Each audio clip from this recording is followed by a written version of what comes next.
శ్రీమాత్రే నమ. జయ గురు దత్తాత్రేయ నమ. ఈ వీడియోలో మనం కుంభరాశి వారికి డిసెంబర్ 7వ తారీఖు నుంచి 13వ తారీఖు మధ్యలో జరగబోయే వారఫలాలు పరిశీలించినప్పుడు చాలా కాలం తర్వాత ఈ కుంభరాశి వారికి లాభస్థానంలోకి ఒక గ్రహం ప్రవేశించడం జరిగింది. అదే కుజగ్రహం. ఈ వార ప్రారంభంలో డిసెంబర్ 7వ తారీఖున ధనుస్సులోకి ప్రవేశించి జనవరి 15వ తారీఖు వరకు లాభస్థానంలో కుజగ్రహ సంచారం మొదలైంది ఈ రాశి వారికి.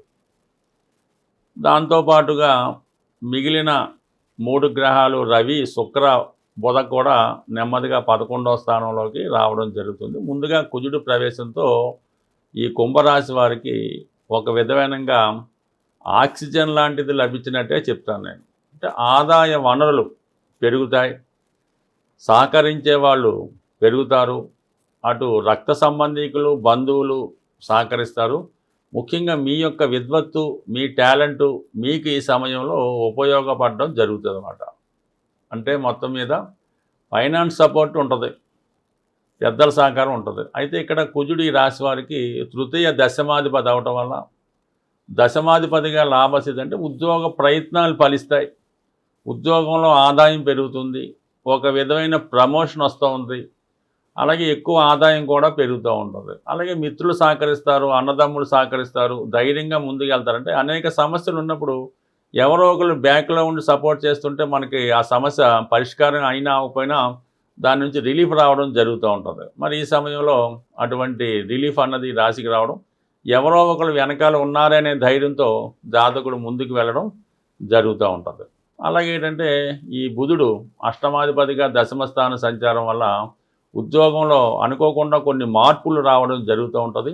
అలాగే ప్రస్తుతం వస్తున్నటువంటి ఆదాయంతో పాటు అదనపు ఆదాయం లాంటిది కూడా ఏర్పడడానికి అవకాశం ఉంటుంది. రవితో కలిసి సంచరించడం వల్ల ప్రభుత్వ సర్వీస్లో ఉన్నవారికి కానీ, ప్రభుత్వ ఉద్యోగులకు కానీ ఇది కొంత ధైర్యాన్ని కలిగిస్తూ ఉంటుంది. ప్రభుత్వ ఉద్యోగులు కొన్ని అదనపు బాధ్యతలు, అధికార హోదా లాంటిది రావడం వల్ల వారి వృత్తిలో ఇంకా ఉత్సాహంగా పనిచేయడానికి జరుగుతూ ఉంటుంది. ఇంకా శుక్రుడు కూడా అక్కడే సంచరిస్తున్నాడు, యోగకారకుడుగా ఈ రాశి వారికి. మరి ఉద్యోగంలో స్త్రీల సహకారం పెరుగుతూ ఉంటుంది, ఫైనాన్షియల్గా ఈ సపోర్ట్ ఇంప్రూవ్మెంట్ చేసుకుంటారు, వృత్తిలో సౌకర్యాలు కూడా ఎక్కువగా పెరగడం జరుగుతుంది. అంటే ఏదన్నా ఈ రాశి వారికి నెమ్మదిగా వారి యొక్క ఆదాయ వనరులు పెరుగుతున్నాయి, సహకరించే వాళ్ళు పెరుగుతున్నారు. నెమ్మదిగా పోగొట్టుకున్న వాళ్ళు, దూరమైన వాళ్ళు తిరిగి మళ్ళా మీ జీవితంలో ప్రవేశించడానికి అన్ని మార్గాలు తెరుచుకోవడం జరుగుతూ ఉంటుంది. ఇవన్నీ అనుకూలంగా ఉన్నప్పటికీ కూడా కుంభరాశి వారికి రాశి అందే రాహుగ్రహ సంచరిస్తున్న వేళలో ఏమవుతుందంటే వాళ్ళు ఏదైనా అహంభావంతోనో, గర్వంతోనో ఎవరు దగ్గరికి వచ్చినా, ఎవరు సహకరించినా వారిని ఏదో విధంగా రిజెక్ట్ చేసుకుంటారు. నాకు నేను జీవితంలో పైకి రాగలను, నేను సంపాదించుకోగలను, నాకున్నటువంటి అప్పులు నేనే తీర్చుకోగలను, ఆ విధంగా ఎవరిని దరిచేరకుండా, ఎవరి సహకారం పొందకుండా ఉండే అవకాశం ఉంటుంది. ఎందుకంటే రాహు ఆ విధంగా వీళ్ళ చేత ఒక విధమైన గర్వాన్ని, ఆధిక్యతని ప్రదర్శిస్తూ ఉంటారు. అయితే లోనైతే మళ్ళీ ఆలోచన వేరే విధంగా ఉంటుంది. అయితే బయటికి ఒక విధంగా, లోన విధంగా ఉండడం జరుగుతూ ఉంటుంది. కాబట్టి ఏదైనా ఈ కుంభరాశి వారు వాళ్ళలో ఉన్నటువంటి ఈ రాహుగ్రహం అనే బలహీనత నుంచి బయటపెట్టి వ్యక్తిగతంగా గతంలో వారు ఏ విధంగా నిస్వార్థంగా ఉండేవారో ఆ విధంగా మీరు ప్రవర్తిస్తే ఈ గ్రహాల సహకారంతో మిమ్మల్ని మీరు సంస్కరించుకొని ప్రస్తుతం ఎదురవుతున్నటువంటి అన్ని సమస్యల నుంచి బయటపడడం జరుగుతూ ఉంటుంది. అంటే సహజంగా రాహు రాశిలో ఉన్నప్పుడు వాళ్ళు ఎక్కువగా అధికంగా ఆశిస్తూ ఉంటారు. అంటే ఏదో వాళ్ళకి వర్క్ వచ్చింది, లేదంటే ఒక పని చేసి పెట్టాలని వచ్చారు, లేదంటే ఇంకోటి వచ్చింది, సహజంగా వస్తున్నటువంటి రెమ్యునేషన్ కన్నా ఎక్కువ ఆశిస్తూ ఉంటారు. వాళ్ళు ఒక సినిమా ఫీల్డ్లోనే ఒక హీరోగానో, డైరెక్టర్గానో ఉంటారు. ఏదో ఒక ఆఫర్ వచ్చి ఒక ₹1 కోటి ఇస్తామంటే ఓ 10 కోట్లు, 100 కోట్లు అడుగుతూ ఉంటారు అన్నమాట. అది వాళ్ళకి ఏమీ లేకపోయినా, చాలా అవసరం ఉన్నా అప్పటికప్పుడు ఈ విధంగా వాళ్ళు సుపీరియారిటీగా ప్రవర్తించి వచ్చిన అవకాశాన్ని పోగొట్టుకోవడం, ఎదట వాడిని తక్కువ అంచనా వేయడం జరుగుతూ ఉంటుంది. అందువలన ఒకసారి అది ఆలోచించి వచ్చిన అవకాశాన్ని ఉపయోగించుకుంటే ఇప్పుడు రాబోయే అవకాశాలు మీకు వన్ బై వన్ వచ్చి చాలా బిజీగా మార్చే అవకాశం ఉంది. సాధ్యమైనంత వరకు జాగ్రత్తగా ఉపయోగించుకోండి.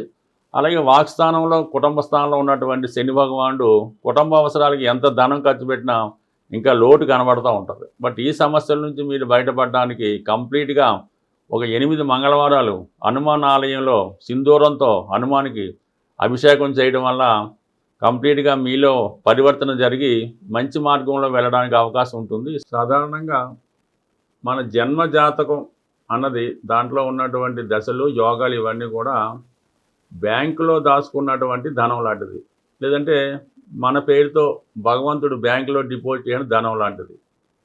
ఈ గోచారం అన్నది ఈ గ్రహాలు మారినప్పుడు మనం విత్డ్రాల్ చేసుకోవడం, మన అవసరానికి ధనం తీసుకునే విత్డ్రాల్ టైం అన్నది ఈ గోచారం మనకి చెప్తూ ఉంటుంది. అయితే మనకి బ్యాంకులో ధనం ఉంటేనే కదా మనం ధనం విత్డ్రా చేసుకోగలం. అందువల్ల ఏంటంటే కంప్లీట్గా ఈ గోచారంలో చెప్పే ఫలితాలు మీకు కలగాలంటే, మీకు జరగాలంటే మీ జన్మ జాతకంలో అవి రాసిపెట్టి ఉంటేనే మీకు ఈ గోచార ఫలితాలు మీకు అనుకూలంగా రావడం జరుగుతూ ఉంటుంది. అంటే ఎవరైతే మీ యొక్క జన్మ జాతకంలో ఫలితాన్ని ఇంప్రూవ్మెంట్ చేసుకుందాం అనుకున్నారో వాళ్ళు మీకు ఒక మంచి ఆస్ట్రాలజర్ను, అంటే మీకు పెద్దవాళ్ళు ఎవరన్నా ఉంటే వాళ్ళతో సంప్రదించి మీ యొక్క జన్మ జాతకాన్ని ఇంప్రూవ్ చేసుకొని ఆటోమేటిక్గా మీ గోచారం కూడా మంచి ఫలితం ఇవ్వడం జరుగుతూ ఉంటుంది. అలాగే ఏంటంటే ప్రస్తుతం ఈ కుజ భగవానుడు అత్యంత బలవంతుడై మన డిసెంబర్ 7వ తారీఖున ధనుసు రాశిలో ప్రవేశిస్తూ ఆ కుజుడి పైన గురువు యొక్క దృష్టి, శని యొక్క దృష్టి కూడా పడుతుంది. అంటే ఈ శని భగవానుడు గురుగ్రహం కలిసి ఒక భావం మీద కానీ ఒక గ్రహం మీద కానీ తన దృష్టి పెట్టినప్పుడు కంప్లీట్గా ఆ గ్రహం యొక్క బలం చాలా విపరీతంగా పుంజుకుంటూ ఉంటుంది. అలాగే ఆ రాశి యొక్క బలం కూడా పుంజుకోవడం జరుగుతూ ఉంటుంది. అందువల్ల వివిధ జాతకాల్లో ఏదైనా మీ జన్మ జాతకంలో కానీ గోచారంలో కానీ కుజుడు కంప్లీట్గా తన ఉన్న భావాన్ని ఇస్తే అత్యంత ధనవంతుణ్ణి, లేదంటే అత్యంత దుఃఖపడే విధంగా దారిద్ర్యాన్ని కూడా ఇవ్వడం జరుగుతూ ఉంటుంది. కాబట్టి కంప్లీట్గా ఇప్పుడు ఉన్నటువంటి ఈ కుజుని యొక్క స్థితి ప్రకారం మీరు జనవరి 7 నుంచి జనవరి 15 మధ్యలో కుజగ్రహ అనుగ్రహం కోసం కుజుని యొక్క శాంతి కానీ, కుజునికి అత్యంత బలమైన గ్రహం, అలాగే భగవంతుడు ఆంజనేయ స్వామిని ఆరాధించడం వల్ల, సుబ్రహ్మణ్య స్వామిని పూజించడం వల్ల, అంటే మనకి ఆంజనేయ స్వామిని పూజించడం వల్ల ఉద్యోగ ప్రయత్నాలు నెరవేరుతాయి, వివాహ ప్రయత్నాలు, అలాగే అన్నదమ్ములతో ఉన్నటువంటి సమస్యలు, స్థిరాస్తితో ఉన్నటువంటి సమస్యలు ఆంజనేయ స్వామి ద్వారా కుజుడు మీకు అనుగ్రహిస్తాడు. అలాగే సంతానం కలగకపోవడం, సంతానపరమైన ఇబ్బందులు, తరచుగా ప్రెగ్నెన్సీ పోవడం, అలాగే వివాహం తర్వాత ఇబ్బందులు, ఇవన్నీ కూడా సుబ్రహ్మణ్య స్వామి ద్వారా కుజుడు సుబ్రహ్మణ్య అనుగ్రహంతో ఈ ఫలితాలు ఇవ్వడం జరుగుతూ ఉంటుంది. బట్ ఏదైనా మీకున్నటువంటి సమస్యను బట్టి అటు సుబ్రహ్మణ్య స్వామిని కానీ ఆంజనేయ స్వామిని కానీ, అంటే ఆంజనేయ స్వామి అయితే సింధూరంతో అభిషేకం చేసి వడమాల నైవేద్యం పెట్టి మరి ఈ విధంగా తమలపాకులు దండ వేయడం వల్ల ఆంజనేయ స్వామి ప్రసన్నం అవుతాడు. ఖచ్చితంగా 8 వారాలు చేయడం వల్ల, అంటే ఇంచుమించుగా ఈ టైం అంతా కూడా డిసెంబర్ 7 నుంచి జనవరి 15 మధ్యలో వీలైతే ప్రతిరోజు ఆంజనేయ స్వామిని ఈ విధంగా పూజించడం వల్ల రుణ సమస్యల నుంచి బయటపడతారు. అలాగే సుబ్రహ్మణ్య స్వామిని ఈ సమయంలో పూజించడం వల్ల సంతానానికి సంబంధించిన సమస్యల నుంచి బయటపడడానికి చాలా విలువగా ఉంటుంది. ఏదన్నా ఒక గ్రహం బలంగా ఉన్నప్పుడు ఆ గ్రహానికి మనం పరిహారం చేసుకుంటే ఆ గ్రహం మనకి ఫలితాలు ఇవ్వడం జరుగుతూ ఉంటుంది.